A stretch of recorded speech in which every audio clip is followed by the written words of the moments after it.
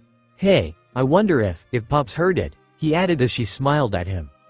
Yeah, I'm sure he did, she said firmly. Luffy got them off that cloud with his bat-like wings and they ended up making it back to the ship so that Nami could change and let Konis know that they were alright. The Skypians and the Shandorians then all met on the upper yard in the ruins. The result was a party that lasted for 4 days. For the first time in 400 years. The two people were able to come together in mutual understanding, their feud forgotten. Later the next day they were back in the forest and the sun was bright and behind them they could see Robin and the boys all running towards them. Usopp had a sack of dials on his back, while Zoro, Sanji, and Luffy each carried sacks of gold from inside the giant snake with Chopper and Robin bringing up the rear. When everyone else fell asleep after all that dancing, Luffy took the straw hats inside the serpent who had also been partying and took all the gold they could find there. Sanji turned and began running backwards as he kept his eyes behind him. Looks like they gave up, Sanji called, I don't see anyone. Usopp muttered something about a cannon the warriors were carrying and Robin blinked in surprise. Their cannon? She repeated, sounding lost. Yeah, you know, that big thing the warriors were carrying towards us? Usopp demanded at Robin. "Didn't you see it?" "Oh, you mean that thing?" Robin smiled as if she knew something that they didn't. Nami would have brained them all if she knew what the cannon really was. Usopp was ying that it wasn't funny, which Chopper was jumping up and down in agreement as they ran. "We made it," Luffy yelled from the front. "There's Nami and Konis." And when they looked forward, they could see the battered shape of the Mary right in front of them. "Where?" Sanji cried out, spinning around, calling out the girls' names before he ran right into a tree branch. Robin had finally called back to Sanji, after they left him behind for a while, "Are you okay?" But then he jumped up and caught up with them as if nothing had happened. "Oh yeah," he cried happily, and they understood that here they were finally leaving Sky Island behind. It was a sad thing to see, but also a great relief. As they climbed on board the Mary with Konis, Pagaya, and Sue on another bright purple waver that was blowing a loud, annoying horn. But no one minded as they put all their loot in the cabin and pushed off from shore. It was a fun thing to watch, sailing along smoothly across the White Sea, and laughing about everything that's happened. Along the way, they all ended up changing their burnt and torn clothes into fresh ones, and they knew that they were all truly ready to leave this place and go on to their next adventures. After a short time, Konis called from next to them, "Okay, we're almost there, everyone, see that up ahead? That's Cloud End?" Everyone ran to the front of the ship to see the beautiful gate, looking different from Heaven's Gate, with twin fountains and even a bright rainbow right over the entrance. "So that's where we go back down from?" Luffy asked her. "We got here sooner than I thought." Usopp laughed before the excitement seemed to fade from Luffy's face. "Ah, do we really have to go back already?" he whined. "You know," Sanji said, "as crazy as it sounds, I'm actually gonna miss this place. I think it's about time we say goodbye to the White Sea," Zoro said as Chopper swung his feet happily from the railing. "Sky Island sure is fun, but scary too," he said happily. Usopp told them apparently there was going to be a milky road to take them back to the Blue Sea. And they were all wondering just when, or if, they'd ever see this place again. "Well, you never know," Usopp said. Konis and the others sped on ahead a little so that they could get off and run alongside the ship on a platform attached to the gate, calling to them that this was as far as they could go with them. Konis was now waving to them. "Take care of yourselves," she called to them, and they were all calling goodbyes to her and the others. Sitting on the Mary's head, Luffy said, "It was nice meeting you guys. Thanks for everything." But Konis was shaking her head, looking a little teary-eyed as she said, "No, you got it wrong. We're the ones who should be thanking you. We'll never forget you, thanks to you all." "Goodbye Konis, old guy, Furball. Take care now," Luffy called, and their final goodbyes were said. Pagaya then yelled, "Now take care of yourselves and hold on tight. You're in for a bumpy ride." The Straw Hats all knew each other so well by now, that they knew just what it was to do as they ran around the deck and prepared the ship to sail once again. "Great," Luffy beamed as they went through the gate. "Let's go. Once we get to the bottom we'll start a brand new adventure. Guys, get ready, Blue Sea, here we come." And they all cheered behind him as the milky road curled into a gentle curve for a moment. They held on and enjoyed the ride as they waved back to Konis one last time. "Everyone," she called, "grab a hold of something. The free fall's about to start." They looked down in time to see that the ship was hovering in the air after it had gone flying off the edge. The Straw Hats all practically had their eyes popping out of their heads as they looked up in time to see Konis and the others one last time. Her hands were in the air as she called out one word, "Heso." And then they fell, but as they screamed in terror, something burst out of the clouds besides them as they fell, and they stopped falling. They saw that it was the tentacles of a giant octopus wrapping around the Mary. And suddenly everything stopped. The Straw Hats fell to the deck, each of them looking stunned to what had just happened. Usopp and Chopper screamed worse than ever at the sight of the underside of the octopus, and Zoro looked ready to try and kill it. But thankfully the sudden stop threw them all off balance and they were on the deck, holding on tightly. "An octopus balloon?" Luffy asked. Usopp was looking much like how he looked when they first arrived. Once the Straw Hats realized that they were safe, they slowly began to laugh at that. Just then they heard the sounds of the bell ringing once again, the people of the sky's way of saying goodbye. They all smiled as they listened to the beautiful sound. The Straw Hats closed their eyes as their ears were filled with the sounds of the bell ringing in their ears. The sound, It was almost as if they were saying, "Thank you." And the scene faded with one last ring of the golden bell, the very heart of the City of Gold, Chapter 19.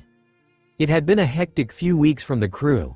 After nearly crashing into the ocean after the air in the balloon octopus went out. Largely Luffy's fault, but he made up for it by becoming a second octopus balloon to help the Mary float down. The crew encountered some violent storms, enemy pirate crews, and a strange old man who lived on an island full of elongated items including a pair of stilts he was stuck on for 10 years and his best friend a giraffe-like horse. The crew was now faced with one of their biggest challenges ever, the Marine Admiral Aokiji. At first He-Man didn't seem anything like a standard Marine. He was incredibly lazy and seemed quite mellow despite encountering what was an enemy pirate crew. He even went out of his way to form a path of ice for the previously mentioned old man in the ocean so he could meet up with his family on a neighboring island. After saying their goodbyes to the old man and playing in the snow for a while that was created by the Admiral's ice fruit powers, they eventually went over to where the man was. Aokiji was sitting there on the ground, cross-legged, and his head bent to one side as if he was trying to figure out a hard problem. Though he was sitting down, if he's standing up he'd be taller than every member of the crew. He had black, curly hair cut to chin length and fanned out at the tips. His skin was tanned and he was dressed like any other Marine, only with a blue sleeping mask on his forehead. Luffy, who was still enjoying himself, finally noticed that Aokiji was giving him a strange look and stopped laughing to look at him. Aokiji didn't say anything as he sighed and scratched his head, as if wondering what he should do. "What is it?" Luffy asked him curiously, a slight frown coming to his face. Aokiji was silent for a few more moments as he thought over what to say. "How should I put this?" he asked at last, seemingly talking more to himself than to them. "You're the spitting image of your grandpa, Monkey D. Luffy." Luffy looked startled at hearing his grandfather's name as Aokiji finished, "Or maybe I should say, you're just as reckless and hard to figure out." At those words, Luffy froze as a look of anxiety washed over his face and he began to sweat. "You knew, my grandpa?" he choked out, and he looked like he was reliving some childhood trauma, which wasn't far from the truth. Usopp looked astonished at hearing Aokiji mention Luffy's grandfather. "Seriously?" he asked. "Luffy's?" He looked to Luffy, as if about to ask him something before he noticed his face and they could all see how edgy he looked. "Hey, Luffy, what's wrong? You're sweating." Luffy seemed to have snapped himself out of the past and looked at Usopp, saying a little too quickly as he waved his hands in front of him like he was trying to stop someone from running into him. Nothing, really, I'm fine. Your grandfather helped me out once, a long time ago," Aokiji went on as if they hadn't said anything. "That's why I'm here. I wanted to see you and Nico Robin together with my own eyes." Robin, who had been fairly tense since the Admiral arrived, now looked fearful, standing farther back than the others, as if torn between staying and running. Aokiji spoke again. "On second thought, maybe I should just kill you. The government still doesn't consider you a threat, but I know enough of your history to see you are a formidable crew," Aokiji stated calmly, looking at them all with polite curiosity. But his eyes lingered on Robin the longest. "You may be few in number, but with the shrewd rouges gathered here, this crew will likely be a problem later on." "Should we take that as a compliment or an insult?" Usopp asked nervously. "Either way, he's trying to figure out if it is a good idea to let us live or not," Sanji said, frowning. "Considering the circumstances regarding your initial bounty, the numerous daring actions you've taken, and the speed of your overall progress," Aokiji went on, before he shook his head. "I fought outlaws for most of my life, but thinking about how you'll turn out scares the hell out of me." All of the Straw Hats looking tense at this. "Hey, wait. Hold on a second," Usopp cried out, shaking his hands like how Luffy had been doing before when asked about his grandpa. "You said you here just to check things out, not to kill anyone. One among you I consider the most dangerous," Aokiji stated, glancing towards Robin and added, "That would be you, Nico Robin." "So despite everything you are here for Robin?" Luffy yelled. His eyes narrowed dangerously and he looked angry. "Now I'm really gonna kick your butt." But Aokiji didn't seem bothered by Luffy's words. The size of her bounty isn't merely a reflection of her strength and power, he informed them calmly, it also represents something else. That would be the level of threat and danger that she poses to the world government. That's why a 79 million bounty was placed on her head at the tender young age of 8. I'm impressed you were able to survive, especially as a child, Aokiji stated, now sounding like he had just read the paper and was telling them what tomorrow's weather was supposed to be like. You managed to betray, sidestep and escape from everyone in your path and then found yourself a new partner to make use of. You survived in the underworld by being quick to switch sides and now you've chosen this crew as your next haven.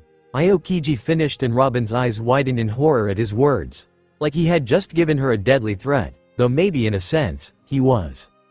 That's enough, jerk, Sanji yelled out, no longer able to stop himself from walking forward and let him go on. I'm not just gonna let you stand there and speak to a lady like that. What kind of ridiculous grudge are you holding against Robin? Usopp was holding him back, preventing him from launching himself at Aokiji, trying to get him not to do something that he would regret. He may not look tough, but an admiral isn't someone they wanted to mess with right now. I don't have anything against her, Aokiji informed them calmly. The only connection we have between us is that I let her escape from me one time, that's about it. It was a long time ago. He glanced at each one of them in turn, with that same wondering look on his face, as if trying to figure out what they were thinking. You will all learn soon enough that protecting this troublesome woman leads to nothing but regret. If you need proof, consider this: every organization that she's had something to do with in the past has been annihilated, Aokiji went on. He then stood up and walked a few steps closer. Not one solitary member escaped except for her. He looked at her. Why is that? Nico Robin. Robin took a few steps back, biting her lower lip, clearly knowing what he was talking about. Seeing how afraid she was made Luffy even angrier. Shut up, jerk. The past doesn't matter. He screamed at him. Everyone was backing him up at those words, even Zoro, though he didn't say anything. His face held anger as he glared at Aokiji. That's right, Usopp yelled, pointing an accusing finger at him. If it did, we wouldn't have a dangerous former pirate hunter guy or a degenerate, conniving ex-thief woman on our crew, would we? Nami gave him a hard bonk on the head, snapping at him not to go overboard. You can't say it's not true, Usopp whimpered as he rubbed the spot on his head where she hit him. Maybe, but you don't have to bring it up, she shouted. Sanji then added, we are now more important than who we were. Yeah, that's right. Robin is our friend, Chopper yelled out, now waving his arms around angrily. And no longer showing any fear at Aokiji. Don't you dare say anything bad about her, you hear me? Robin looked too stunned to be able to say anything to their words. Hearing those words felt as if someone was wrapping a warm blanket around her. Even though she was terrified of Aokiji, those words alone made her so happy. I see, Aokiji said, looking a little disappointed. Robin. So these poor fools don't suspect a thing. Something inside Robin seemed to have snapped. Just get to the point, she screamed out, her hands held up. If you want to arrest me, then why don't you just do it already? They could all count on one hand how many times that Robin had lost control of her emotions since meeting her, but here the fear was replaced with pure anger. For the first time since joining the crew, she looked truly angry. And despite Usopp screaming at her not to do it, she caused about 30 hands to appear and grab hold of Aokiji from all over. My, Aokiji said indifferently, his eyes looking at her shaking arms. Did something I say strike a nerve? That's too bad. Guess I must have overestimated how reasonable a woman you were. And clutch, she screamed, thus breaking him right in half and his body shattered like glass. The Straw Hats screamed and began to freak out. Not that her attack did any good. Aokiji was reforming from the ice, first an arm, and then his head and upper body began to emerge, as if like a growing plant. It didn't work, Usopp croaked out. We're screwed, and as Aokiji's body was growing larger and longer, with most of his body was still made of ice, he began to freak out. Let's get out of here, everybody run for your lives. Usopp and Chopper were both screaming in terror as Robin panted for breath. Though crouching down, about to get up, he was still taller than them. Now, he said, like a parent to a child who had been misbehaving, that wasn't a very nice thing to do. They were all tense, knowing that they did it now. Aokiji then reached down to pull out a handful of grass and then he threw them into the air. As they watched, he blew on them with an ice breath that froze them into a large, jagged ice sword. Ice saber, he said as he looked back to Robin. I didn't want to have to kill you, but now, he declared as he held up the saber. Swinging the sword like how one would with a bat, Robin shut her eyes, looking ready to die fighting, but just then, Zoro had charged in from the background and stopped the blade himself. Sanji then came running in, ready for a fight himself, and was able to kick the saber out of his hand. As Usopp cheered them on, Luffy was running in to fight as well. Zoro smirked mockingly at Sanji. "Huh, I don't recall asking for your help, Cook," he told him.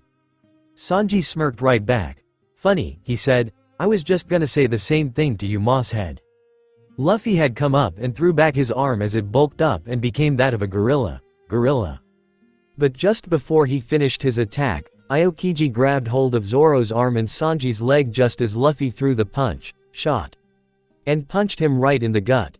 It was like watching a nightmare. The monster trio, all three who had lived up to their titles every single day, were all stopped dead in their tracks with one attack. Luffy's and Zoro's arms as well as Sanji's leg were all frozen, covered in a thick coating of ice, and when Aokiji let them go they fell to the ground in agony. Usopp and Chopper were on the ground, screaming so loudly that they couldn't make out what they were saying, but Nami was the one who looked the most freaked out. He got all three of them, at once. She screamed and the three were writhing on the ground, holding onto their limbs as if hoping to keep those parts from falling off. "Ichi's freezing them solid. I have to help them quickly," Chopper screamed out, his eyes wide and he was trembling like a leaf, looking completely lost as to how to help. "If they get frostbite, their limbs will start to rot." He turned towards Usopp who was also shaking and dripping with sweat. His eyes were twitching and his entire body seemed to be on the verge of spazzing out. "Usopp!" Chopper screamed at him. "What are you doing? We have to help them now." "I want to help," he stuttered jerkily. "I'm trying. But I can't seem to move. Did he freeze me too?" Chopper screamed that he was just too scared to move. They broke down completely and were screaming out that they would help and to just hold on. "Robin! Run away!" Nami yelled at their friend, but Robin didn't move, looking torn at what she should do. Wanting to run away, but seemed unable to bring herself to.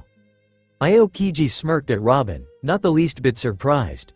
"You have some very loyal friends," he said as she was now breathing hard as if she had just run away now, "but you will never change, Nico Robin." "No," she yelled back, "that's not true," but she didn't get a chance to finish for Aokiji towered over her and fell, embracing her in what looked like a hug, but as soon as he touched her, her entire body began to freeze. "Robin! Get away from him! Watch out!" Luffy yelled, getting up from the ground. But nothing he said changed what happened. They stared in horror as Robin's body froze over. With her last breath she gasped out, "I'm not who I." But then the ice spread up to her face and her voice died as the others stared in shock.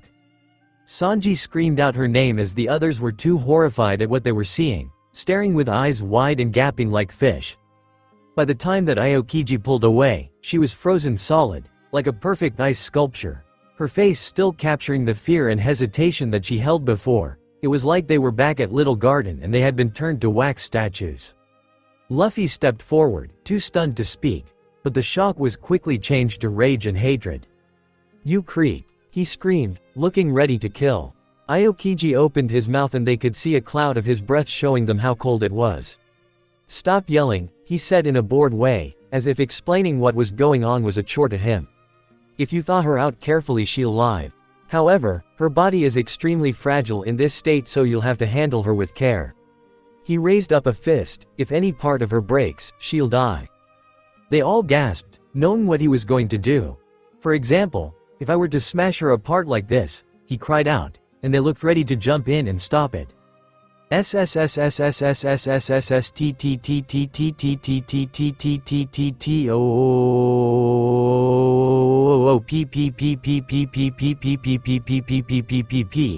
Luffy screamed, running ahead of everyone on cheetah legs. He managed to save Robin but just barely.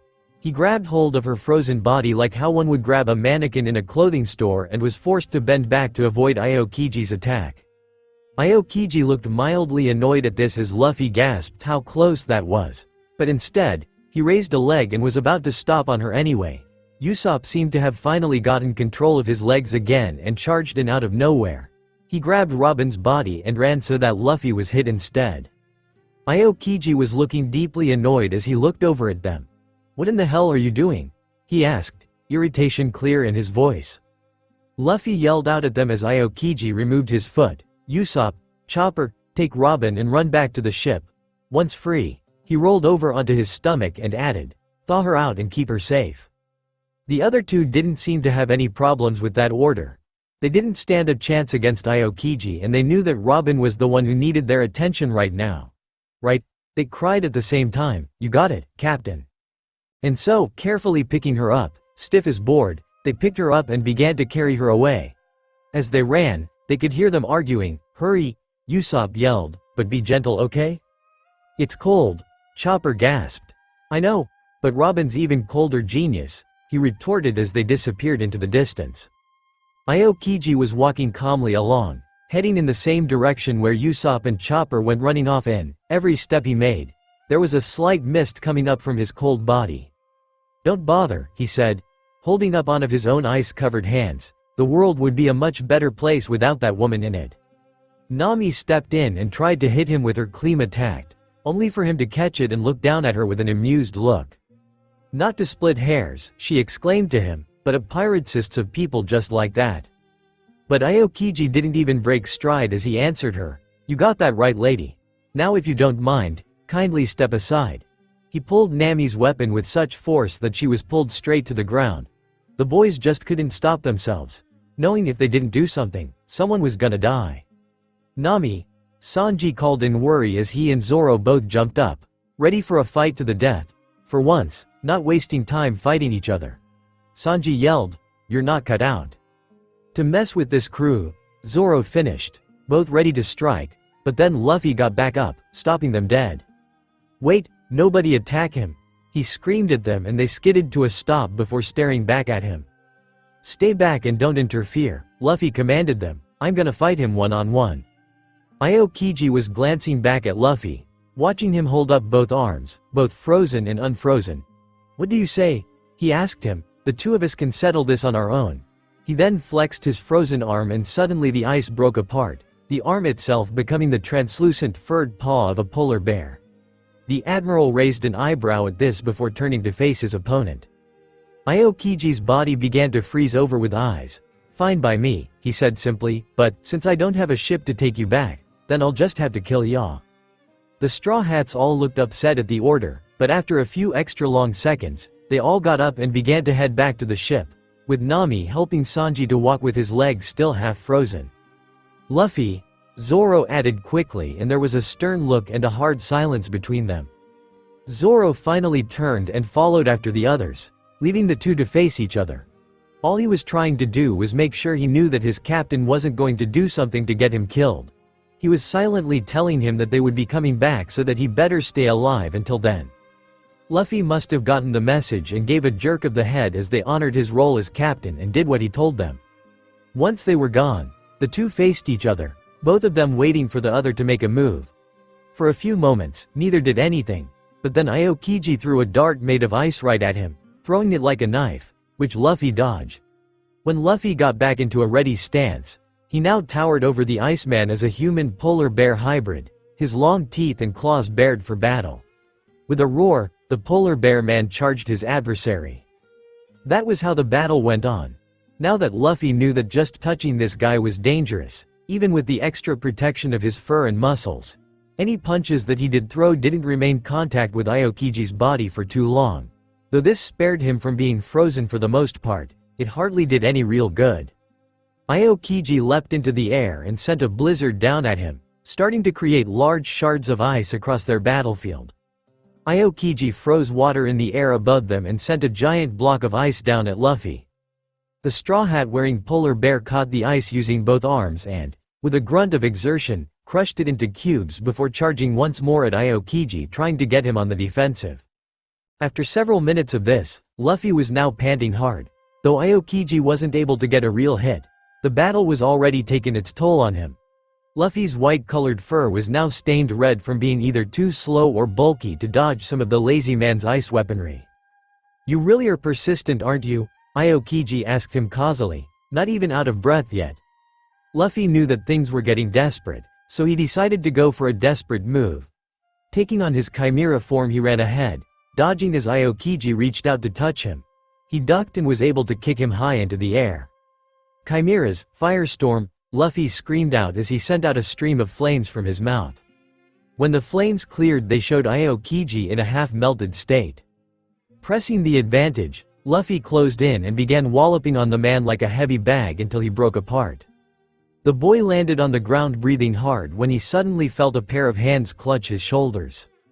Out of the corner of his eye, Luffy noticed Aokiji looming over him. Shocked, the boy looked over to the melting form of Aokiji only to see that, Admiral, he beat lacked all color had left behind as it melted. Figuring the real Aokiji replaced himself with an ice duplicate most likely from the time the fire went up.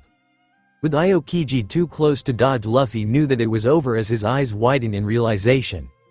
Ice time, Aokiji's attack came out and in seconds, Luffy's body was now covered with a thick coating of ice, just like Robin. It looked he was trying to escape, but like a hot tongue to a frozen pole, he couldn't seem to move. When he was completely frozen, Luffy looked like an ice sculpture of a chimera with his mouth opened in a final roar. Around him, the surroundings became blurred and distorted, like a bunch of watercolors mixed together. Though he could still hear everything, the sound was muffled like the Straw Hat's captain was wearing earmuffs, and suddenly he could hear a strange beating, one so faint that he could barely hear it, his heartbeat. Through the swirl of colors and shapes, he could see the tall shape of what had to be Aokiji there. He placed Luffy's frozen body right in front of himself as if it weighed nothing before he sat down, looking at him curiously.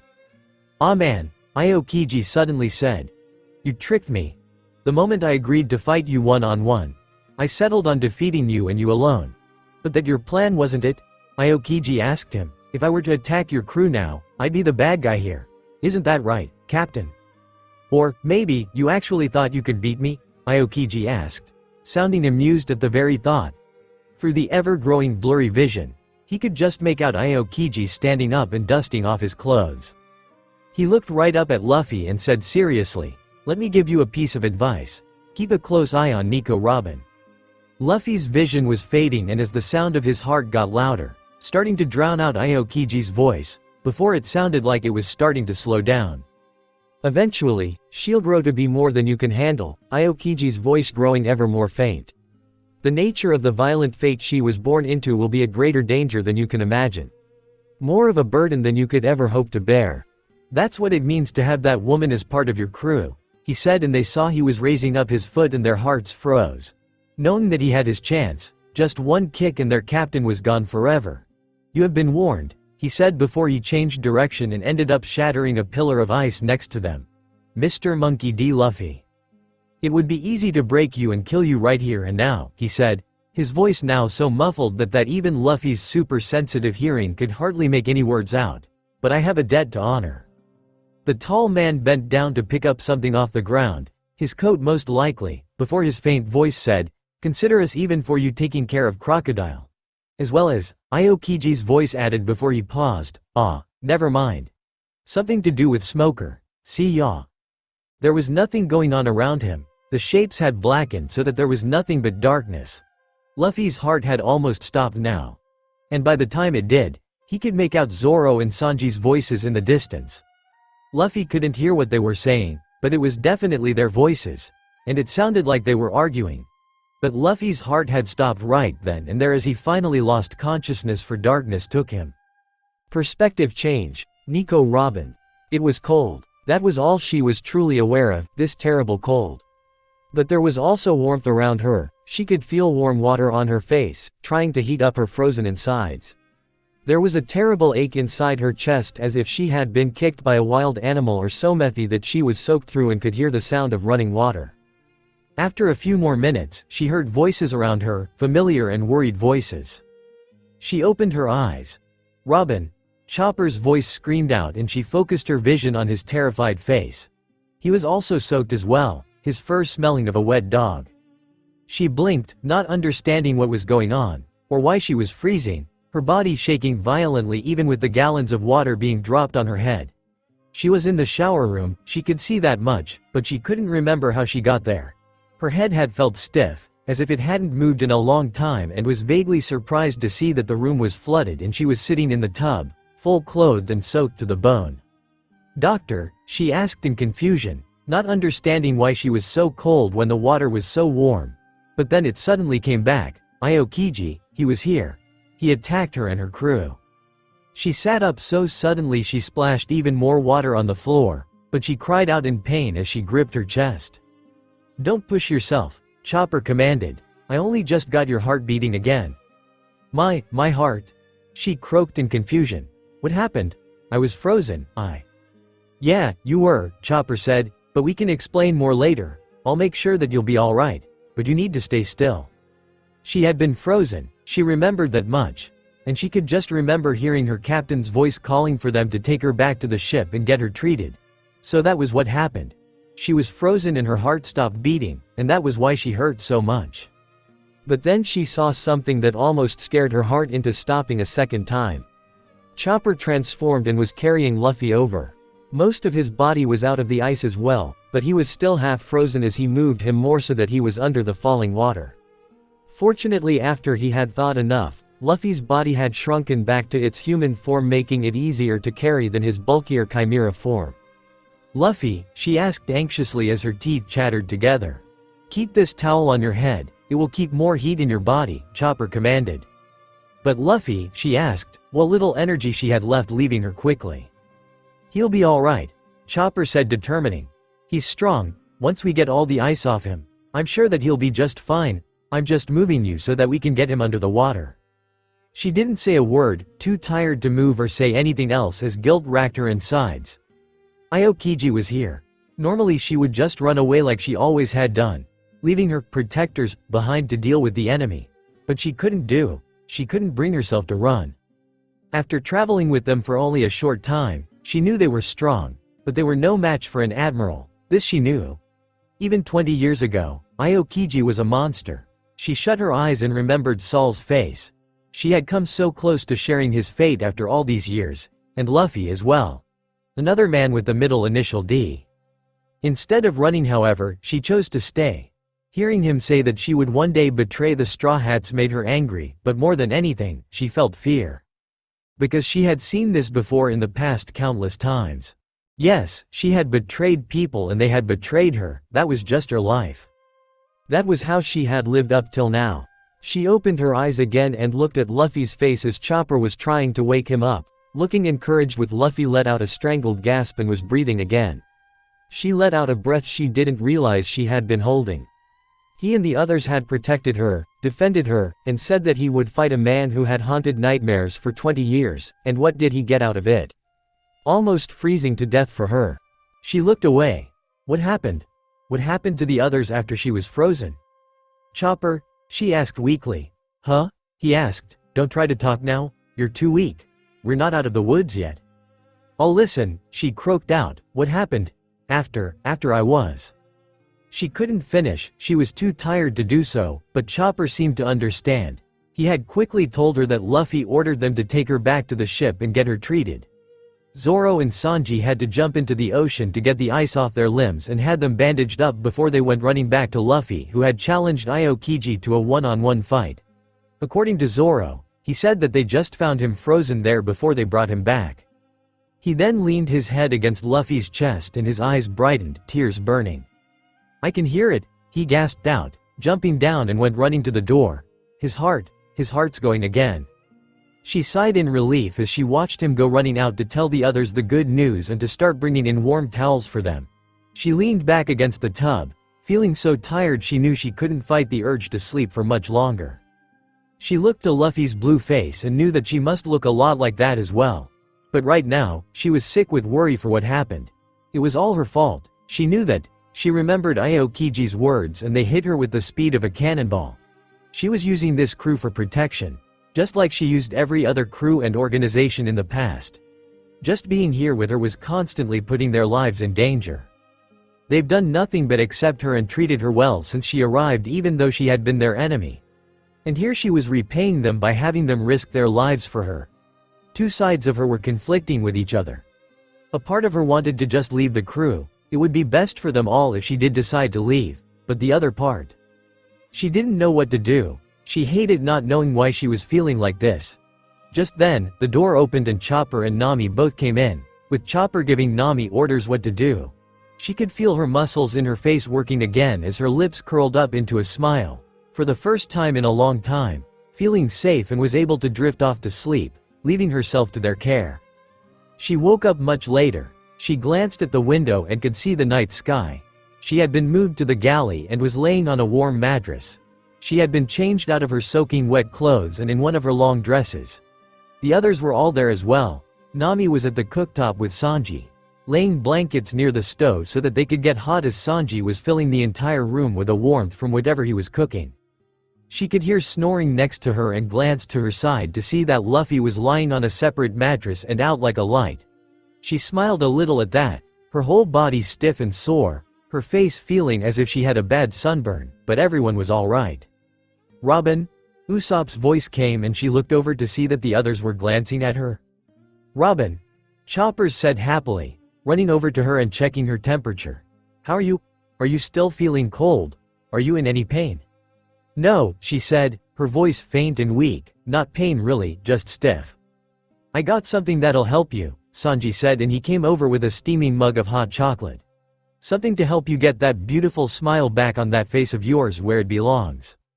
It was pretty much a blur after that.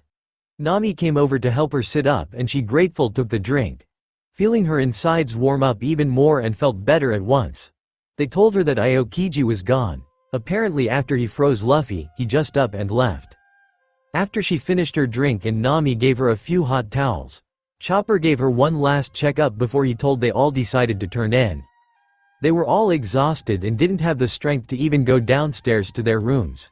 They all ended up sleeping in that galley with them, wanting to be close by should something happen to the two who lay recovering. Long into the night, staring up at the ceiling, and unable to think of what to do, trying to fight the tears that wanted to come to her eyes. Main perspective: the crew had to wait several days before Luffy and Robin were strong enough to travel again.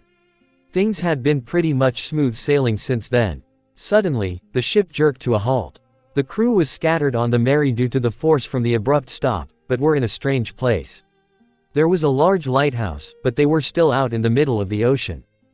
Just then the Straw Hats were all getting to their feet as they looked around, wondering if they had come ashore and were stuck on something. But at that moment, they suddenly heard a loud clanging of what sounded like bells going off, and a post with flashing lights was going off so loudly that it made their eardrums ache. They heard what had to be a loud whistle in the distance along with the sounds of something big and heavy coming at them at a great speed. They all looked up to the starboard side and there it was. Hurtling towards them was a large metal monster, steam billowing out of a chimney-like stand on its head, and coming so fast that there was no way that they could stop even if it saw them. "Full reverse right now," Nami screamed, "turn 180 degrees. "What the hell is that?" Sanji yelled. Nami began screaming orders that they had to get out of its path since clearly wasn't stopping. The Straw Hats went to the oars and were working hard to try and get the Mary to move. With a great heave, they managed to get off just in the nick of time, almost flying away to avoid getting run over. The wind was so strong that it almost ended up blowing them over, but as they glanced back, they could see a giant frog, about the size of a bull, with yellow-brown skin and black hair worn up in a chanmage. He was covered with large scars on his body and stood there, somehow standing on the water as he faced the train. The train collided with the frog and he was sent flying backwards before diving into the water. After recovering from their near heart attacks, the Straw Hats were gaping like fish as they stared ahead at the disappearing train in shock. It looked like it was spitting out smoke, Chopper gasped out. They were all stunned, trying to figure out what just happened, but then they heard a child's voice cry out, "Granny, Granny, come quick, pirates." There were two figures on the platform that led inside the station. A young girl with her long hair tied up in pigtails that seemed to stand upwards, and a loud mouth that was curled up into a smile despite the alarm in her voice, while next to her was a large, light blue and cream-colored rabbit. At that moment they heard a slurred voice calling out from inside, "Bah? Is that true, Chimney? Okie dokie then?" Suddenly an old woman came out of the station, her facial features making it look as if she was always smiling, with a body that made her look like a frog, and thick green hair tied back in messy pigtails. Her face was red, and there was a bottle of alcohol in her hands. In that case, she hiccuped, "Better bring Granny that transponder snail." The girl meanwhile was doing what Granny told her and went back inside. The Straw Hats all glanced at each other worriedly, wondering if they could make it away or no, knowing that if they called for help and the Marines showed up, then they'd all be in for another fight. But it turned out they didn't need to worry, for when the girl came running back with a transponder snail and gave it to her grandma. Hello. The old lady asked drunkenly into the receiver, "Who is this?" "Sorry, you've got the wrong number." "She's totally drunk," Usopp yelled out. However, that probably worked in their favor. Because if she had been sober, she actually might have called for backup. They came on board the platform and even shared some food with them to show that they meant them no harm. After seeing the food, the trio seemed to warm right up to them and even introduced themselves. The little girl was Chimney, and their pet rabbit who thinks he's a cat was named Gonbi. And finally their grandmother Kokura, who was the station conductor. "My name's Luffy," Luffy said seriously, folding his arms, "and I'm gonna be king of the pirates." "Really?" Chimney asked interestedly. "Yep," he answered, and Kokura laughed. "I like you, you're funny," she said. Nami stepped forward then once she felt that it was safe to talk to them without fear of them calling for help. "By the way, Chimney," she said curiously, jerking her thumb in the direction where the sea train went. "That thing's a steamboat, right? Seems awfully long to me, can't imagine it getting very far." "You probably never seen anything like this," she said proudly. "Seeing that it's the only one in the world. It's not a steamboat, it's a sea train known as the Puffing Tom." "How does it work?" Nami asked her. "It uses a steam engine to turn its paddle wheels and run on a railway," she answered brightly as she finished swallowing. "Railway?" Usopp repeated, sounding lost. "Uh-huh," she answered, pointing to the water. "If you look closely you can see the tracks right beneath the waves. The train goes the same route every day, taking people from one island to the next. It can even carry ships and packages too." They all looked down and they could see what she was talking about. Indeed, there were iron tracks just below the water so that they couldn't be seen. Luffy and Usopp looked over the side to see what she was talking about. "Oh wow," Luffy said, impressed. "Funny we didn't notice it before." "No kidding," Sanji stated, "we ran right into it." "You should be more careful," Chimney scolded them, pointing up at the signal that had been blazing a moment ago. "Didn't you see the signal? It had a bell ringing and everything." "Is that what that thing is for?" Usopp asked, pointing up to it as well. "I thought it was just here to welcome us, how were we supposed to know? And if we couldn't figure it out, then that frog sure wouldn't get it, would he?" Luffy asked them grumpily. "It was awful rude of you to hit him like that. We were gonna catch him and cook him, you know." "Oh," Chimney asked calmly, "you saw the frog? That's Yokozuna?" "Sure was an awesome swimmer," Luffy said, glancing back at the tracks where they last saw the frog. "Either way I wouldn't worry about him. He's pretty tough," Chimney answered, not at all surprised by Luffy telling her that their train just ran over a giant frog. In fact, that isn't the first time he's challenged the train and lost. "He's really kinda a pain," Chimney added. "If you want to see him again just hang around here. I'm sure he'll pop up." "Wow," Luffy said in understanding, "that's why he didn't run. I thought that frog was just stupid, but it turns out he was just being super manly." "Easy for you to say," Chimney yelled, and for the first time she sounded frustrated. "You don't have to put up with him all the time. I can't even count how many times he's broken the railguard. And just imagine what it's like for the passengers when he slams into the train."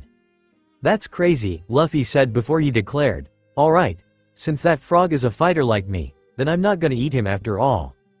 Once that was out of the way, Granny Kokura asked them where they were planning on going to next, telling them that the sea train was connected to several of the nearby islands and started to tell them a little about each of them. Nami thanked her for that, but said that they didn't need to take the train, they would just follow their log. "Oh," Chimney asked curiously, "where's it pointing to?" She held up her wrist and answered, "Should be someplace east of here." Kokura said, "I see, well, in that case it's Water 7 for sure. The train you saw on your way here just came from Blue Station on that island. They call it the City of Water. I think you'll like it." Kokura started telling them about Water 7's shipwrights and shipyards, how they wouldn't be shipwrights if they looked. The Straw Hats were all excited at hearing about Water 7's shipyards. They couldn't have asked for anything better and couldn't wait to get going. "Alright then," Luffy said loudly, beaming happily at them all. "It's settled. We're gonna find the best shipwright in Water 7 and get him to join our crew." "Oh, is that so?" Kokura asked, who seemed to have taken a liking to them. In that case, hold on a sec. She forced herself to stand up from the stool and went inside the station for a moment. They all looked confused, wondering what she was gonna do, but a few minutes later she came back with a couple sheets of paper and handed it over to them. I got a little present for ya, she slurred. This is a little map of the city and a reference letter. Just give this to a fella named Iceberg and I promise he'll fix your ship up good. Water 7 is a pretty confusing place, so try not to get lost. The pirates were ecstatic at Kokura's kindness and were thanking her over and over as they got back on the Mary. We'll be heading back to Water 7 soon, Chimney told them brightly as they leaned over the edge to say goodbye to them. Maybe we'll see you there. Sounds like a plan to me, Kokura said agreeably, holding up her bottle of whiskey in her hands. And if you like, I'll even give you guys a tour of all my favorite drinking holes, she laughed. Sounds good. Luffy smiled down at them. We'll try to keep a lookout for you. It'll take about a week for the log to log onto the next island, so you'll have plenty of time to do some sightseeing, Kokura informed them with a final wave. Great, sounds like fun, Luffy said before he turned back to them all. Okay, everyone ready? Time to set sail. They were all on deck and Nami was just talking about the nice wind, and at this rate, they'll make it to Water 7 sooner than they thought. Meanwhile, Sanji was telling the others that he'd find the hottest looking girl in Water 7 for their shipwright. What do I care if the shipwright's hot? Luffy demanded. I want a huge manly dude. Like even bigger than a bear. Like 16 feet tall. A guy that big wouldn't even fit on our ship, Usopp said. And who knows how much food he'll have to eat. All that matters is that he's good at his job, Zoro said in his usual bored tone. If you ask me, the real problem is trying to find someone crazy enough to go out to sea with a bunch of pirates. That is always the hard part, Sanji nodded. Then again, we all joined a pirate crew, so what does that make us, I wonder? Crazy, Usopp sighed, but I hope the good kind of crazy. Size doesn't matter. Chopper chirped up with a big smile. I'm just happy we're gonna be making a new friend.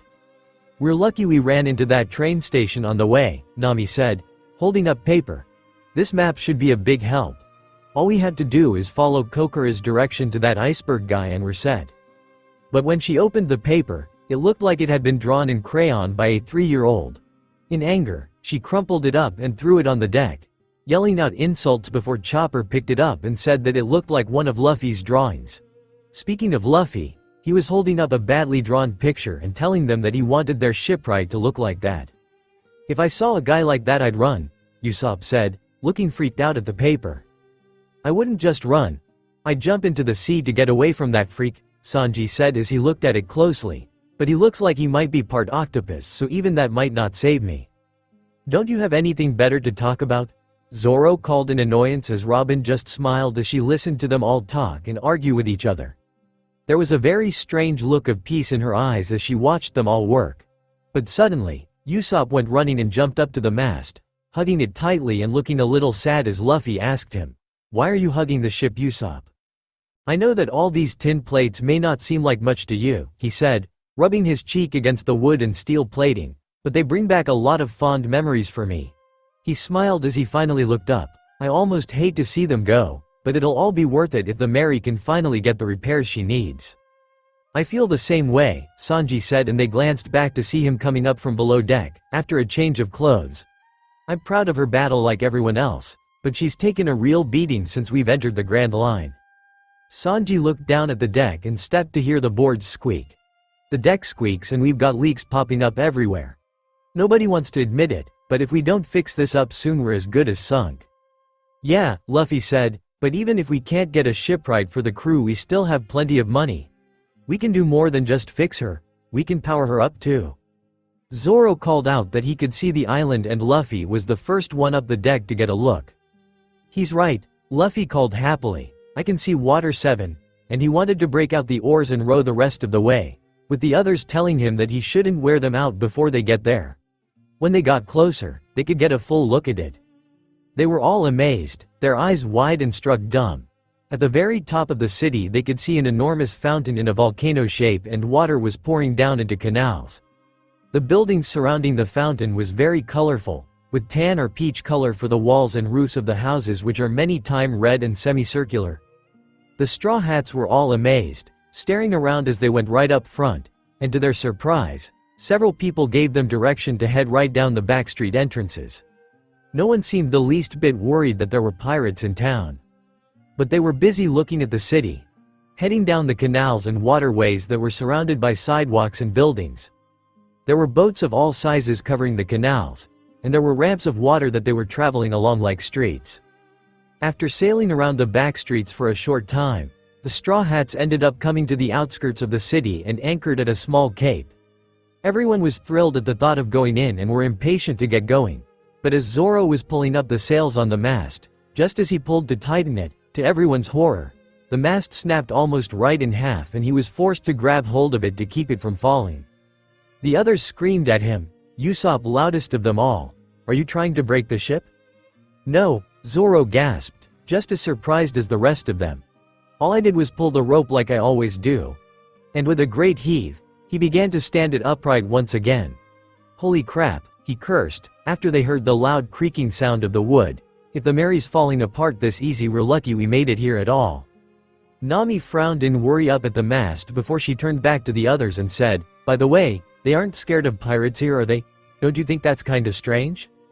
"That's 'cause we're shipyard customers just like everyone else," Zoro grunted as he continued to push the mast, not needing Usopp there hitting him and telling him to put it upright.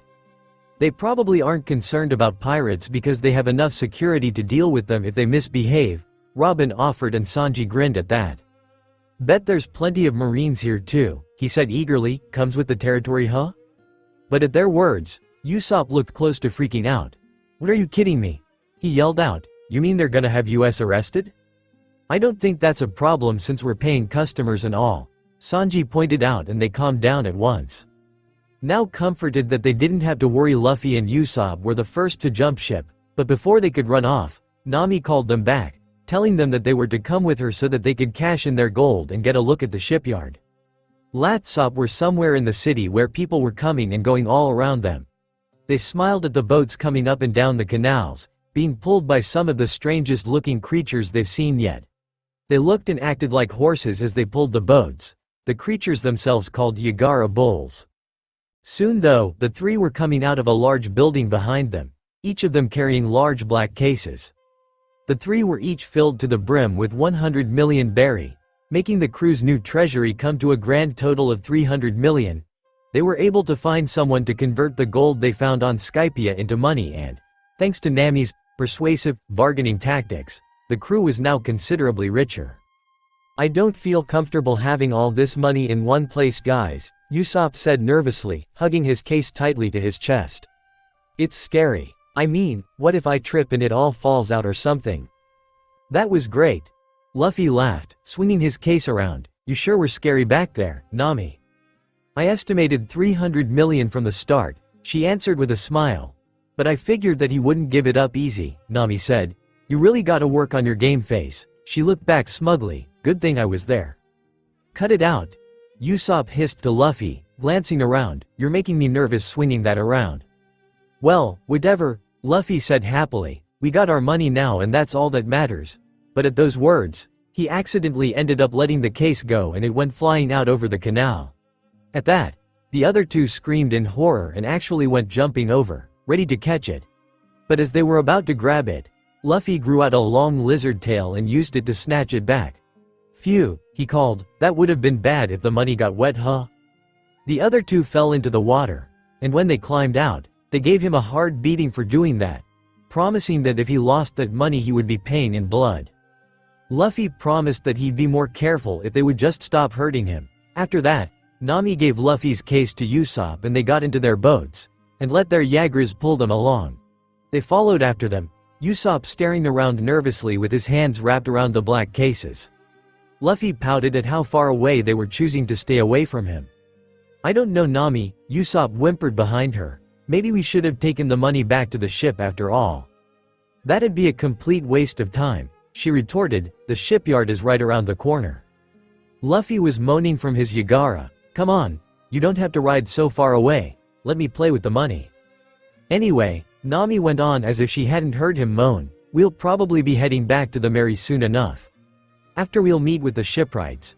They'll probably need to look at the damages before they can give us a quote." I didn't think of it that way, Usopp said smiling. I guess I can look after the money until then. I've never carried this much cash at once, that's all. I don't know how to handle it. They soon sailed onto the large steel door marked with the number 1. They could see and hear people working in there, moving large lumber, rolling cannons, and raising up sails. The sounds of hammers and saws were constantly going. They could see the forms of ships, all the way from just a pile of boards and nails to halfway finished ships, and even some already done. It was very impressive as they all stepped forward to get a look at it. The 3 pirates climbed out of the boat and began looking around for Iceberg, at least until they realized that they didn't have a clue to who he was or how to find him. They didn't even know what he looked like. Naturally, however, Luffy was just gonna waltz right in and ask, but as he began to climb over the fence, someone came out of nowhere and stopped him. "Hold it right there," the man said, a single finger to Luffy's forehead and pushing him back. "You got a lot of gumption just waltzing in like that. Why don't we take a step over here and then we can talk?" He raised his head. "Don't worry. It's not personal. You're outsiders is all, so you're not allowed inside the plant." But they hardly heard anything else that he said as they stared at his face. He had big black eyes and a long nose so similar to Usopp that they looked like they might have been related. Only his nose was rectangular in shape. He climbed over the little fence and walked over to them, dressed in simple workman's clothes and a tool belt at his belt. "All right, champ," he said casually, as if they were old friends. "What brings you to the docks today?" "Come on, Usopp, I know it's you," Luffy said with a smile, with the Usopp next to him smacking at him, reminding him that he was right there. Nami came out of her shock at the man's appearance and began asking him about Iceberg. The man, named Kaku, was looking surprised by the request and was asking them if they were customers before Nami held out Kokura's letter. "Oh, that's nifty," Kaku said reading it. "Not every day that youngsters come here with a letter of introduction from Granny Kokura." Luffy rather bluntly asked how old he was after hearing his odd manner of speaking. "I'm 23, why do you ask?" Kaku asked politely. "You know, for someone who's hardly any older than us, you sure do talk like an old man," Usopp couldn't stop himself from saying. Rather than be offended, Kaku just laughed and answered, "I get that a lot." "So do you know Iceberg or did we come to wrong place?" Nami asked, and Kaku told them a little more about his boss. How he was the mayor of Water 7 as well as the CEO of the Galila Company and manager of the sea train the Puffing Tom. Kaku then confessed that because he's always so busy, finding him can be difficult at times, so he offered to go and look over their ship for them himself.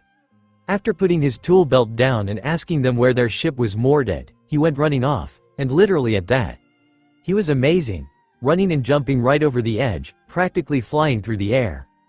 The 3 Straw Hats looked freaked out at seeing him go over the wall until a calm voice behind them spoke up, "Don't worry, he's always soaring through town." Everyone turned around to see 2 people standing there, a man and a young woman. The man was rather tall with blue hair and dark lips and a faint beard starting to grow in.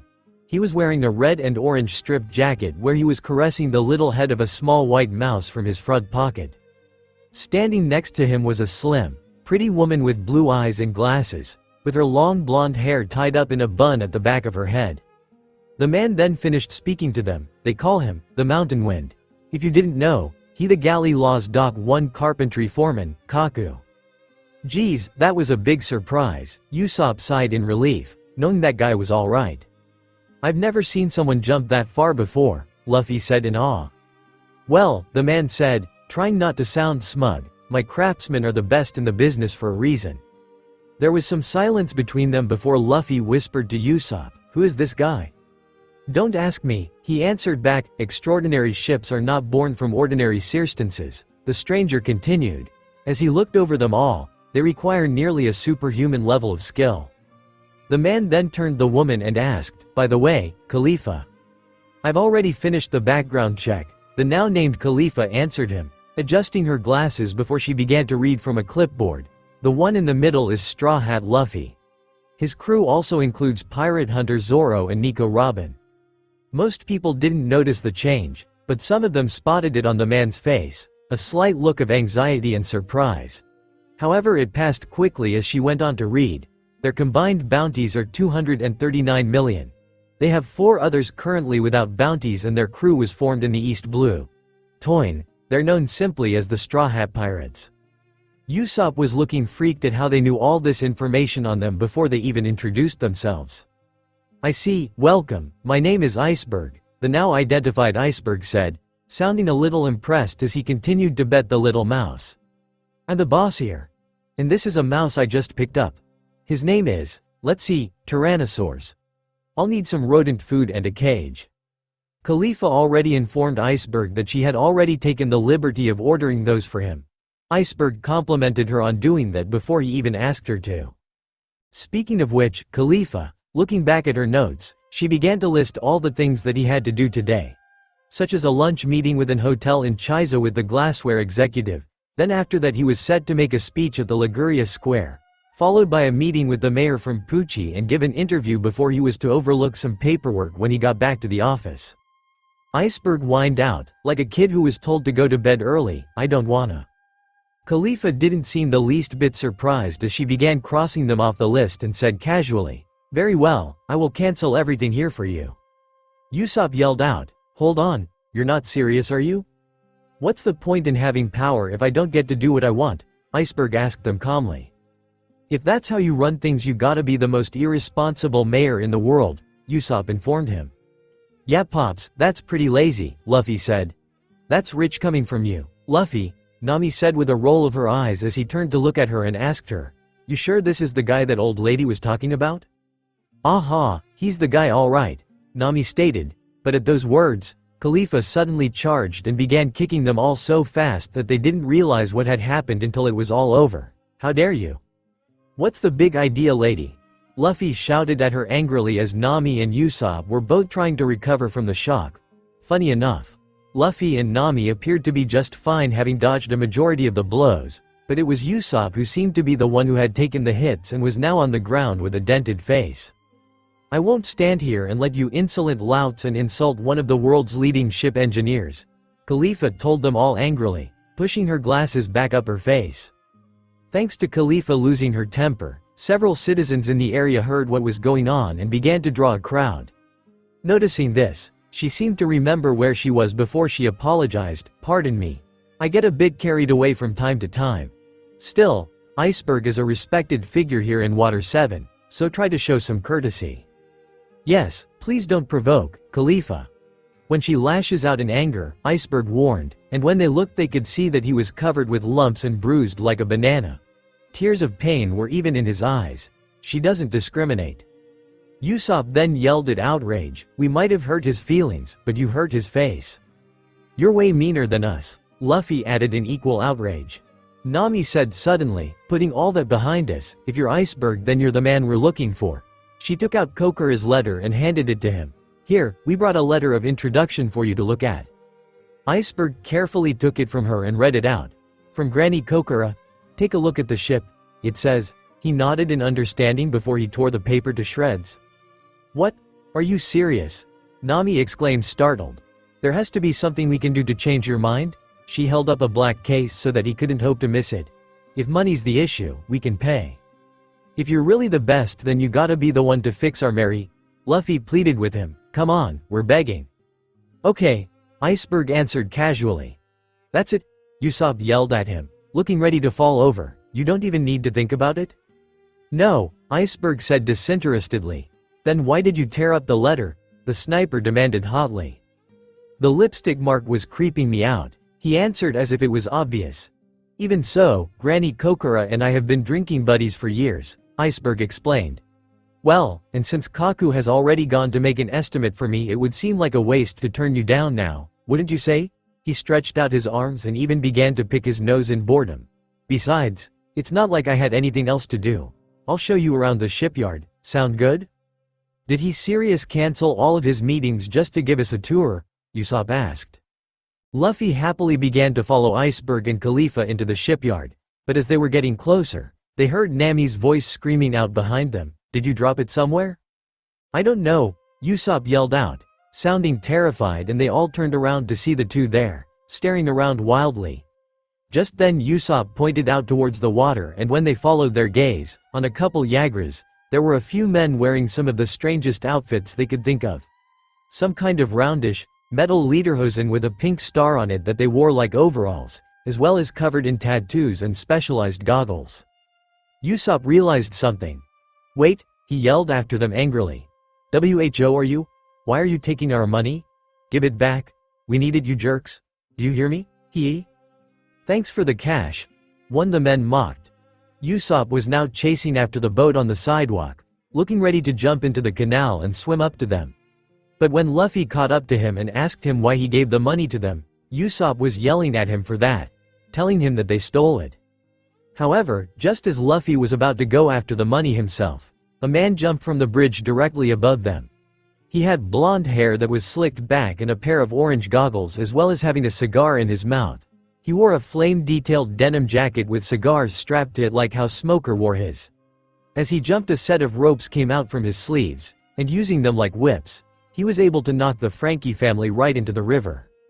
Usopp thanking him for getting their money back. However, as soon as the man, named Polly, heard the word money and looked at the cases, his face brightened and he was the one sailing off this time. "You got to be kidding me," Usopp groaned out. "Hey, get back here." Finally tired of waiting, Luffy held his arms up, ready to sprout wings and go after it himself, although just as he was about to fly off, someone stopped him. A very tall and slim, yet muscular man with arched eyebrows and a close-shaved goatee was standing there. He had a shoulder-length wavy hair, and a large black top hat on his head that seemed to clash with the causal workman clothes he was wearing. His face held no emotion as the white pigeon, wearing a light red tie, on his shoulder spoke up. "I'll get your money back," he said in a rough voice. He then ran off after the boat at incredible speeds. Shortly after that, the rest of the group caught up and they could see that the boat was coming back with the man with the bird was there, holding onto Polly's ear like a child who had severely misbehaved and his mother was hauling up to bed. "Ow, ow, ow, ow, ow, ow. Okay, you can let me go," Polly yelled. "Let me go. Take it easy. Geez, I'm not gonna run away. You got me, alright? You can stop pinching my ear now," he added as he pushed the man away from him and nursed his red ear. "Ow. I was lucky enough to find that money and you screw it up. Better watch your back, Lucci. I'll remember this. Don't pay back your debt with somebody else's money, you idiot," the pigeon said. "Have you no shame?" "Hey, I happened upon that money fair and square," Polly yelled.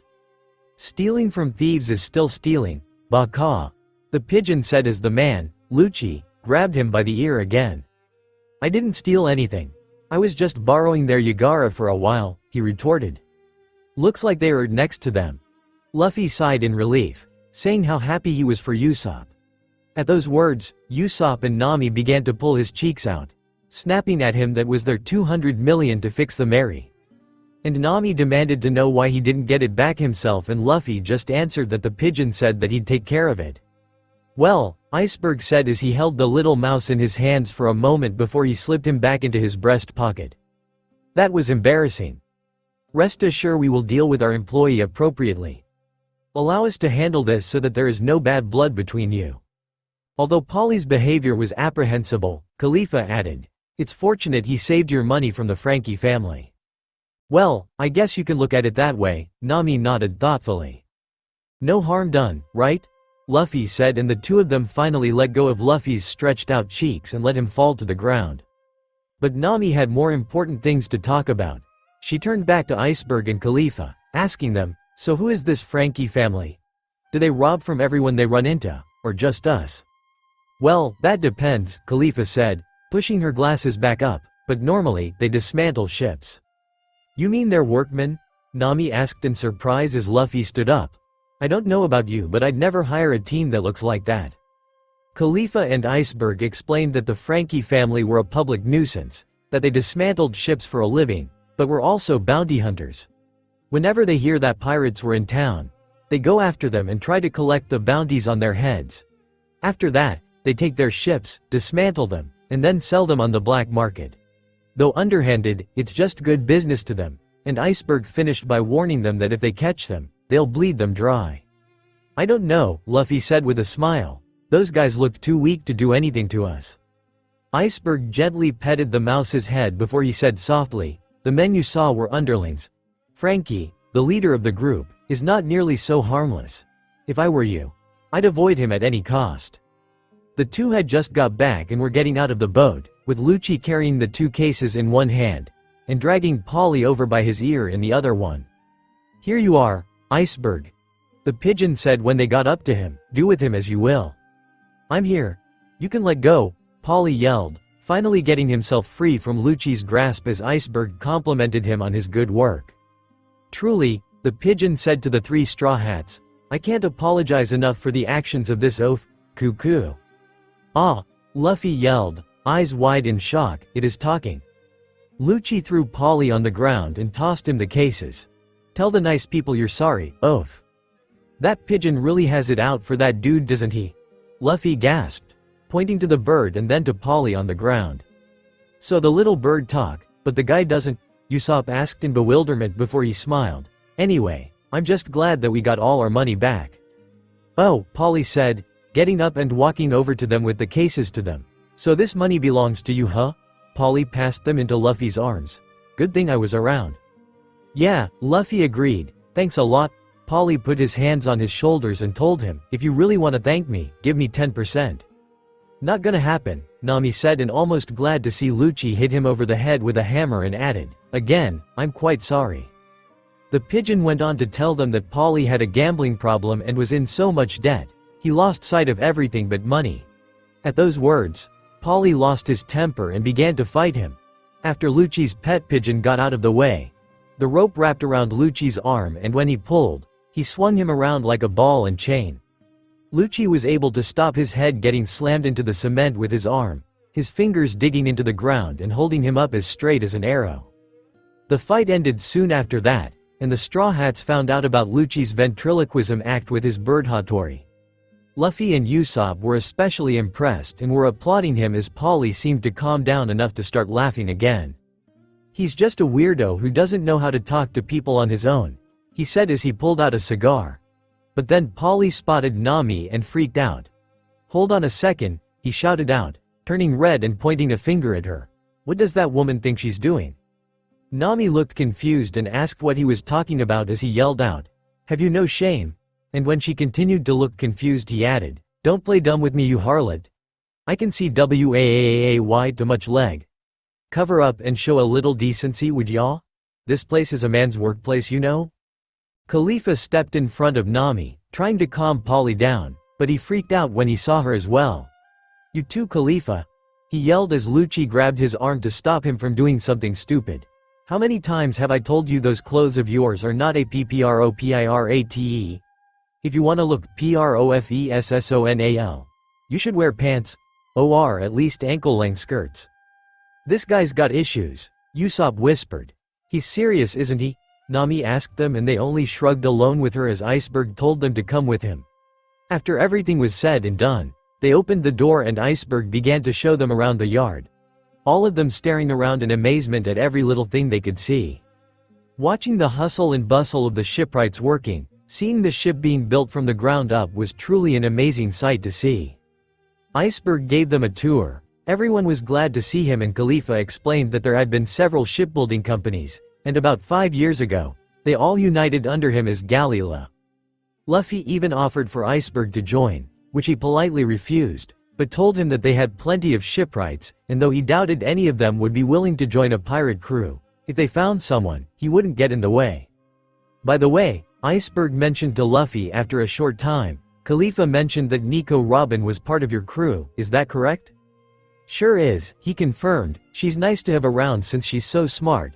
But then he noticed the serious look on Iceberg's face and the smile faded from his own. "What's up?" he asked. "There's not something wrong with her, is there?" "Oh no," Iceberg said suddenly, and though he did a good job of hiding it, they could see the lie in his eyes. However, Luffy seemed to buy that as he went running over to look and climb up some of the ships, becoming a monkey as he did so. Soon Nami was yelling up at Luffy to get down from the large galleon that he was walking around on. "Okay. Be right there," Luffy yelled as he jumped down and landed light on his feet next to them all, quickly becoming a human as he straightened up. But he frowned a little as he looked around and asked Nami where Usopp was. Nami exclaimed that the last time she saw him was when he was looking at the cannons. As they looked in the direction, one of the shipwrights spotted them.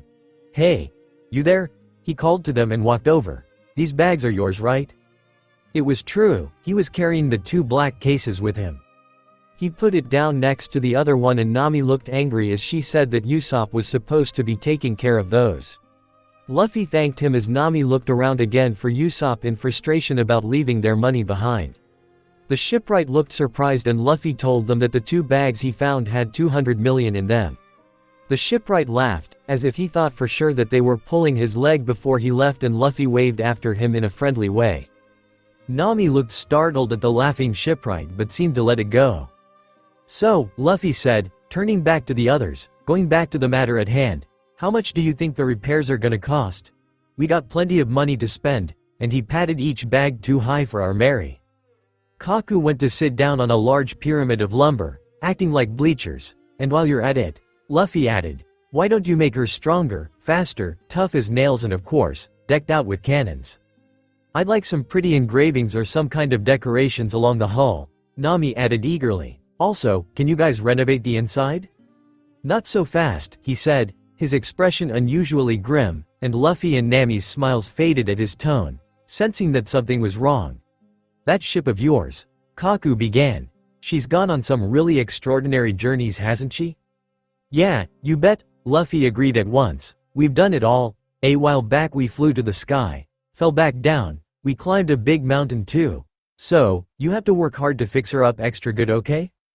Kaku however hadn't said anything as he listened. Noticing this, Luffy frowned a little and asked, almost like a dare, you don't think I'm lying, do you? That's not the issue, Kaku said with a slight pause. He then turned his head and finally glanced back up at them as he informed them. Her battle scars are far worse than you think. Then you're saying it's gonna take a long time for you to fix her? Nami asked, sounding a little surprised at that. No, ma'am, Kaku said bluntly, it's not about the time, it's not about skill either. I'm saying no one can fix her, not even us. Both Luffy and Nami looked stunned, so convinced that they were finally about to get their ship fixed up, only to be told that it was already too late. Polly came over to sit down on the timber as well before he puffed on his cigar and asked them, so that means that the keel was damaged, huh? That's right, Kaku answered. It looks like it's taken a real wallop. No way, Nami gasped out, stepping forward before she explained. We've gone everywhere without any problems up until now. In theory, Kaku went on, even if we did everything we could, the probability of your ship lasting till the next island is 0. Luffy looked at them in pure disbelief, staring at them as if he couldn't believe what he was saying. What? You can't fix the Going Merry? Luffy cried out, clearly not wanting to believe it. Why not? I thought all of you were supposed to be awesome shipwrights. He smacked one of the cases and told them, don't worry about the money. Look, we got plenty. It's not about the money, son, Kaku informed him. No matter how much you pay, that ship can't be restored to how she used to be. Luffy and Nami were both looking heartbroken at the news. To be honest, I'm rather impressed you were able to get that old girl this far, Kaku stated, a little bit of an impressed tone coming through on his voice, considering the condition that she's currently in. What is that supposed to mean?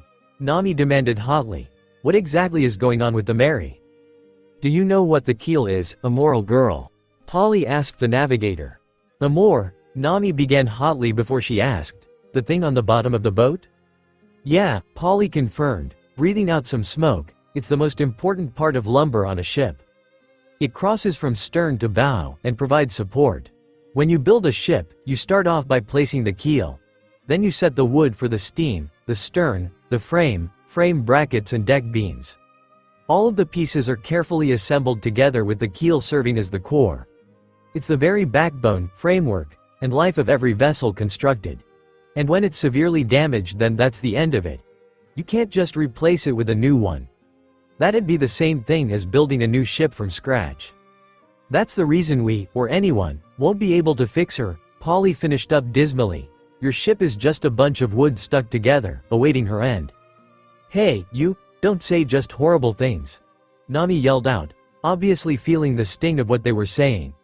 Luffy, however, didn't say anything as he just looked at them, as if trying to hold back what he really thought of their assessment. Horrible or not, it's the truth, Polly said indifferently, and they all glared at him. Okay, fine then, Luffy yelled at them. Just rebuild her from the ground up like you said before, build another Going Merry. Cuckoo, sorry, not possible, Lucci's pigeon said. Why not?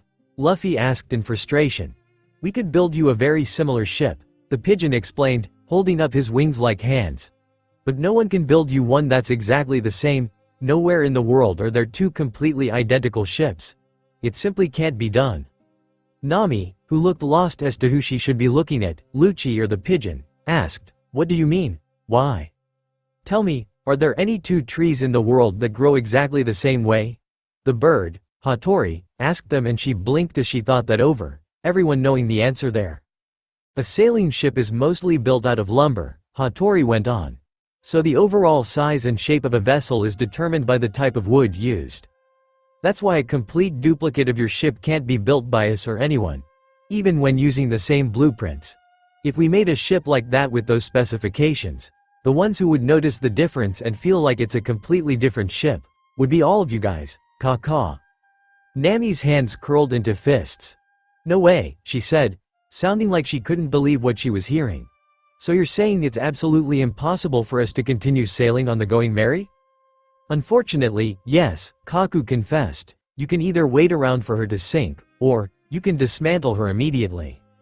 Luffy, however, was still glaring at the shipwrights as Iceberg told them that it sounded like the Mary was on her last legs. But if they had so much money, they couldn't ask for a better opportunity to get a new ship. They were in the best place in the world for a new model. I understand your ship was a Carvel, Iceberg informed them. So sailing on the Grand Line with an old ship like that would have been difficult to begin with. No way, Luffy said firmly, we're not getting a new ship. Nami whispered his name. But Luffy had already got one talking.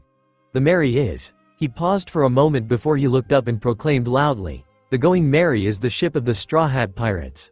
If she's repaired, she can still sail. She'll be fine, you'll see, she got us here today, didn't she?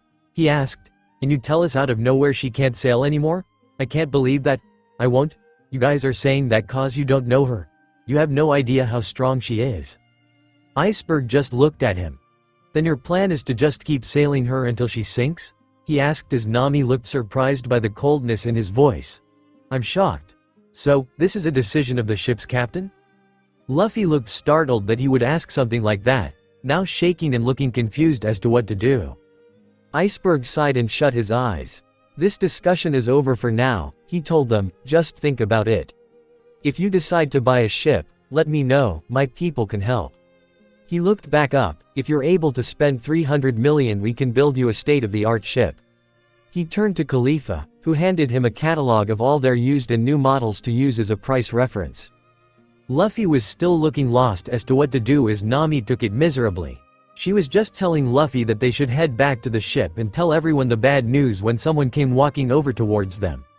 A muscular man with black hair, a mustache, and thick sunglasses came walking towards him. His chest was covered with intricate tattoos, and on his head, there was a part of his hair that stuck up like a spike. The man named Lulu called to Iceberg, "There's someone at the front gate who wants to see you." Iceberg looked to Khalifa, who looked at her notes. "There doesn't appear to be anyone on your appointment schedule for today," she said in surprise. "It looks like those whirled again," Lulu said. "Should I tell them you're unavailable?"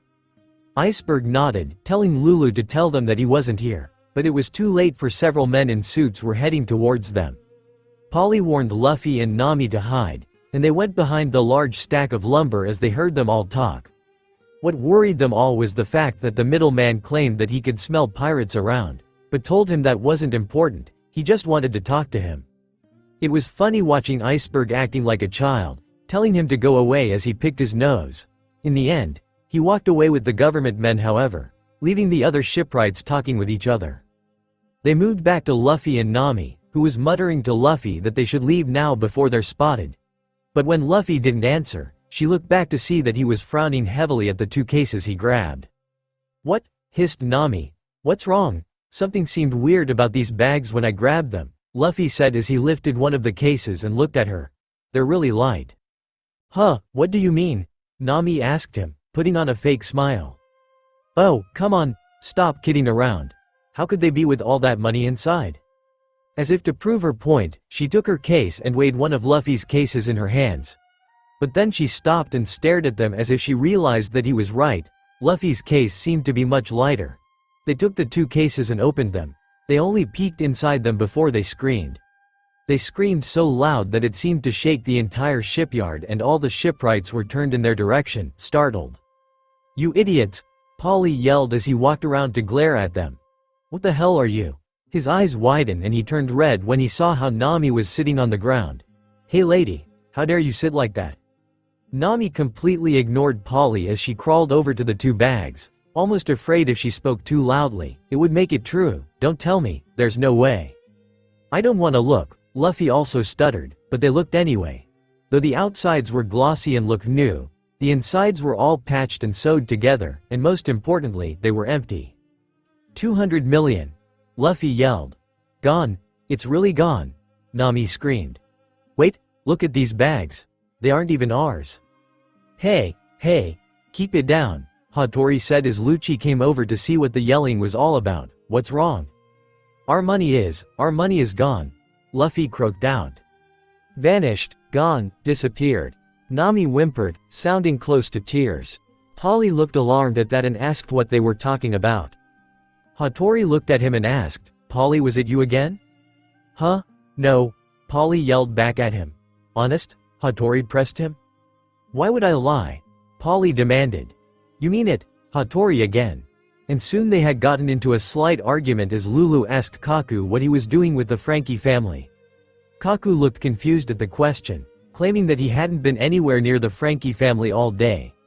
Lulu seemed baffled too as he mentioned that he could have sworn that he saw his long nose. But at the words, long nose, Luffy and Nami both stuck their heads around the corner to stare at him. Whoa, hold on a sec," Nami yelled, running out and asking what he was talking about.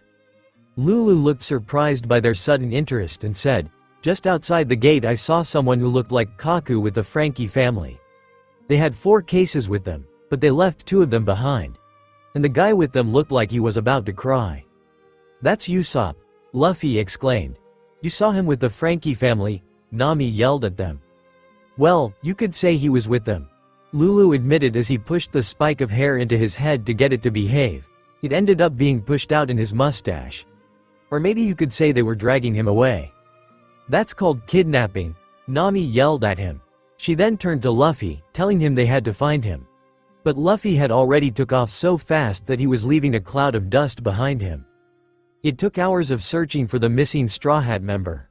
Even with Luffy being able to cover land, sky, and sea through his various animal forms, Water 7 was a huge city, causing the search to be difficult. Eventually Luffy was able to meet up with Zoro, Sanji, and Chopper, who had heard from Nami what had happened and came to join him in his search for Usopp. With the combined usage of Luffy and Chopper's sense of smell, Luffy even turning into a bloodhound for extra nose power, the crew was soon on the right track. They only had to travel a couple miles from where they met up before they found it, and as soon as they spotted it, there was no doubt who it belonged to. Sitting on the cove, there was a large, colorful house. The front held the words, "Frankie House," in giant golden letters, and there were large, robot-like arms hanging off the sides that reminded them all of a workshop. But the 4 Straw Hats weren't even looking at it, all of them were gathered around something laying on the ground. When they approached, some of them gasped. It was Usopp. His body was all mangled and twisted. He was covered with bruises, cuts, and his face was dripping blood. He looked like a pretzel all twisted up, but the worst part was seeing the dust imprints of footprints covering his body, as if he had been used as a doormat, and the dried tears that made tracks down his face. Luffy's voice sounded almost far away to him, but he listened anyway, asking Chopper if he was still breathing. Chopper was examining Usopp, turning his body over very gently so that he could see him. "He's unconscious, but," he began, sounding close to crying, "yes, he's breathing. He'll live, I can still save him." Once he heard that Usopp would live, Luffy lowered his hat down so that they couldn't see his eyes. He then said softly, "You wait out here for us, okay Usopp?" Everyone seemed to ready themselves for what they were gonna do. Sanji just lit up another cigarette as Zoro tied his bandana over his head. You could almost see the steam coming out of Chopper's nose. And though Luffy's face was oddly blank, there was a deep anger emanating from his body. And if there was one thing they knew, it was when you couldn't see Luffy's eyes before a fight, something bad was about to go down. Walking side by side, they headed to the house without another word. "We're going to level that stupid house to the ground," Luffy promised, and they all slowly walked, and the closer they got, they could hear the sounds of laughter and partying going on inside the building. They stood out the front door for only a short minute. Just then, the door opened and a large man had appeared, with his head turned over his shoulder and seemed to be laughing at someone. He turned, ready to leave until he looked down and spotted them all there. He looked baffled, but Luffy had already changed his arm into that of a tiger's stripped paw and, curling it up into a fist, took him out with a single punch, sending him flying back and breaking the door clean off its hinges. At the sound, all the other members stopped partying and were freaking out at what was going on. What was that? What happened? Who the hell are those guys? You jerks. You got a death wish? The four of them just stood in the doorway and glared at every single one of them. It was clear that this was no longer about the money. They had just made this little grudge personal. All the members of the Frankie family had been enjoying themselves. There was booze and cards laying all over the place. But they were now staring at who came knocking with terror on their faces, and they gulped. "I recognize them," the one of them shouted, pointing at Luffy. "It's that pirate, Straw Hat Luffy." "So you came to get your money back, did y'all?" one of the largest guys said, marching forward, and slipping armor around his upper half. "Bad move.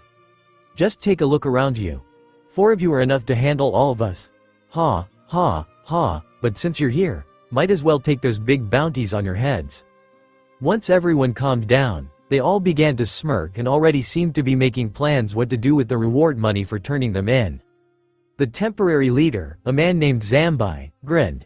"He's the captain of that long-nosed weakling we took care of earlier." He mocked at them and Luffy's eye twitched before becoming slits at those words, and his anger seemed to grow even more so when the others laughed.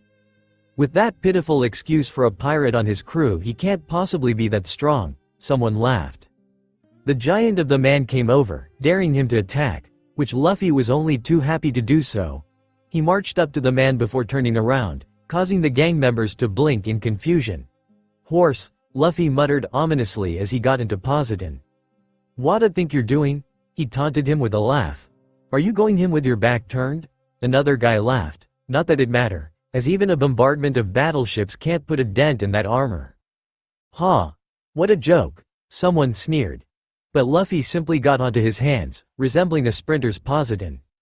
The guy raised a giant axe, ready to take him out here, but at that moment, Luffy's legs transformed into that of a horse and he sent out a rapid-fire series of donkey kicks right into the man's gut. The hooves, which could crush solid steel, hit so hard and fast that sparks weren't even produced as the metal got superheated from the blows. As the last kick landed, a bright light came bursting, burning hot, and blasting through the armor with a giant hole. "Burning rodeo!" Luffy screamed out as his opponent was sent flying back, a giant hole in the armor. For a moment no one moved, but then the Frankie family began to scream in panic as they stared at their friend on the ground.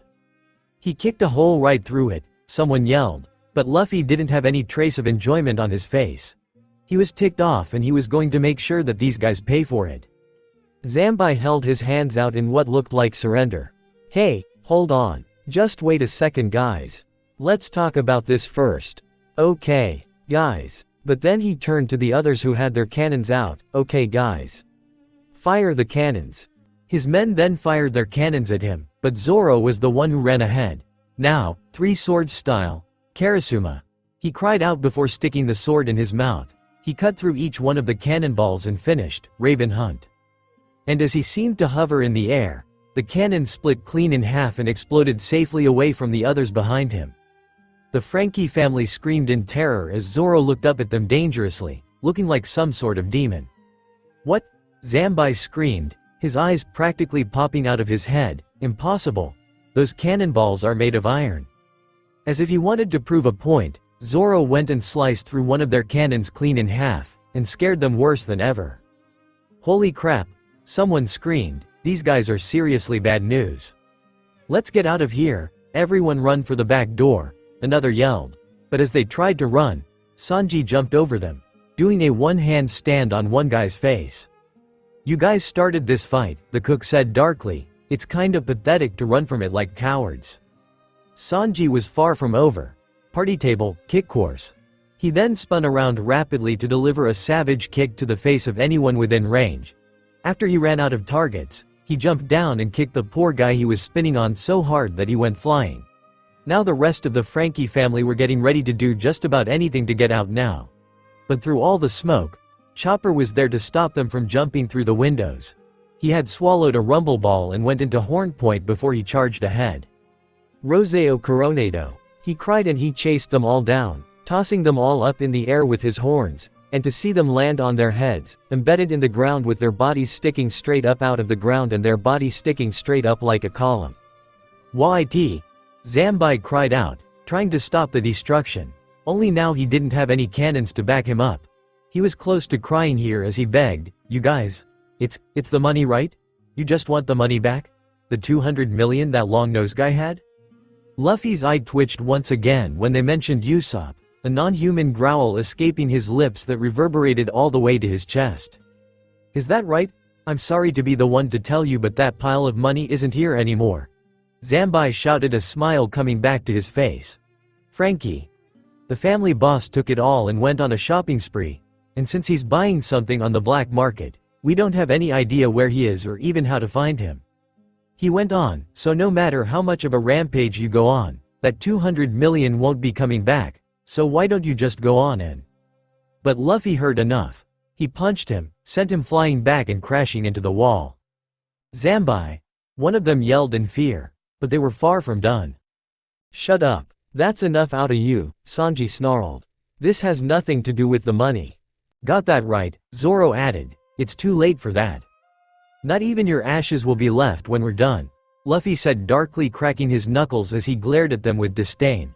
"We're gonna leave no bone unbroken." It was all over at those words. The Frankie family panicked worse than ever as they pulled out a giant cannon. The "fire anything ya got" cannon. But nothing they fired out of it, which consisted with everything from clothes to a kitchen sink, worked against them. They were easily able to dodge every attack they had to throw at them before they gave them the beating of a lifetime. Luffy unleashed the fury of the animal kingdom upon their collective behinds. Zoro slashed them like he was cutting weeds. Sanji served them a heaping helping of his foot to their faces, and Chopper showed why it's a bad idea for doctors to make house calls. None of the men were killed, but it was a close call. Like Luffy had said, no one seemed willing to leave until they broke each and every bone they could get their hands on. They ended up blowing up the house, and his men all laying on the ground beaten and bloodied. Among the smoking wreckage of the house lay all of the Frankie family. Sanji and Zoro sat there, both of them looking bored, but their anger seemed to have mostly disappeared as Chopper went back to Usopp and began to treat him. With their anger spent, they were all talking about what they should do. Luffy didn't join in their talk as he jumped up higher on the burnt crescent moon that had once hung on the outside of the house, and looked out at the sea, as if lost in thought. Sanji kicked at a piece of shrapnel near his feet and asked stiffly, "Should we go after Frankie?" "And start looking where?" Zoro asked him dully as he retired his bandana around his arm. "Aw man, looks like these idiots really didn't know where he took the money," Sanji spat as he glanced with antipathy down at some of the men. They all followed his gaze to where Chopper was still bandaging Usopp up. "And if we do find him, if he spent it, then there's no getting it back." Zoro was looking up to where Luffy was standing and asking, "What now? Even if we wait around for him, he may not be back for quite a while." Chopper was yelling at them that he had finished the first aid treatment for Usopp, but he needed help to carry him back to the ship. Sanji and Zoro both got up saying that sticking around this dump wouldn't help matters anymore. Sanji added that they left Nami alone at the ship and they still didn't know where Robin was, as well as the whole matter with the ship. Sanji then turned back to Luffy and called to him, "Hey, Luffy." Luffy just continued to stand there for a short time as if coming to a painful choice. Without turning to look at them, he said, "I made Angie," and Zoro looked at him curiously, wondering what he was talking about. "About the ship," he added after a slight pause, "it's time we part ways with the Mary. We'll say goodbye to her here."